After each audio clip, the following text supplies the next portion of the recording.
Hello everyone, welcome to Priya blog. তো আজকে দুপুরের লাঞ্চের টেবিল থেকে ভিডিওটি শুরু করলাম। তো লাঞ্চে অনেক ধরনেরই মেনু রয়েছে, দেখে হয়তো বুঝতেই পারছেন। তো যাই হোক, আজকে একটি স্পেশাল দিন।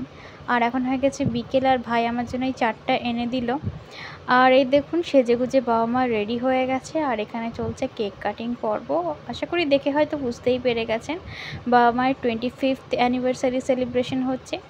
আর ইচ্ছে ছিল অনেক দিন আগে থেকেই যে এই দিনটাকে একটু অন্যরকমভাবে সেলিব্রেট করব, কিন্তু সমস্যার বিষয় হচ্ছে সব কিছু তো আর নিজের মন মতো হয় না। কিছু কিছু সময় কিছু কিছু ক্ষেত্রে আমাদেরকে কম্প্রোমাইজের সাথেও চলতে হয়। তো যাই হোক, সেলিব্রেশন হয়েছে যদিও এমনটা নয়, কারণ ছোটোখাটোর মধ্যে দিয়েও কিন্তু পরিবারের সকলে থাকলে আনন্দটা ভালোই উপভোগ হয়। তো কিছুদিন আগেই বাবা মারা কাশ্মীর থেকে ঘুরে এসেছে 25th অ্যানিভার্সারি উপলক্ষে। আর আপনারা তো জানেনই এই বছরই আমার বিয়েটাও হয়েছে। তো যাই হোক, এই বছর হয়তো গ্র্যান্ড করে সেলিব্রেট হয়নি ঠিকই, কিন্তু তার বদলে অনেক রকমভাবে এই বছরটা তাদের কাছে উদযাপন হয়েছে। তো আমরা ছোটোখাটোর মধ্য দিয়ে আজকে দিনটা কাটালাম। আর এই দেখুন, বিরিয়ানিও অর্ডার হয়ে গেছে। তো দাদা বৌদির বিরিয়ানি খাবো আমি, মা আর বাবা মিলে।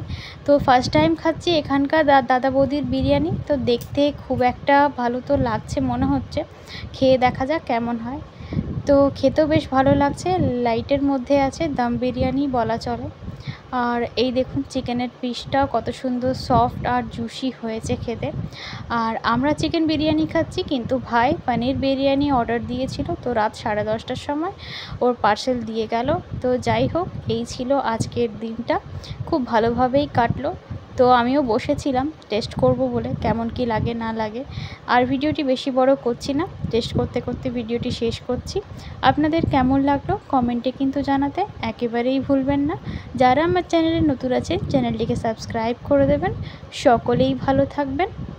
আর আজকের মতো এখানেই তাহলে চলি। আর আপনারা কমেন্টে বাবা মায়ের জন্য প্রার্থনা করবেন। টাটা।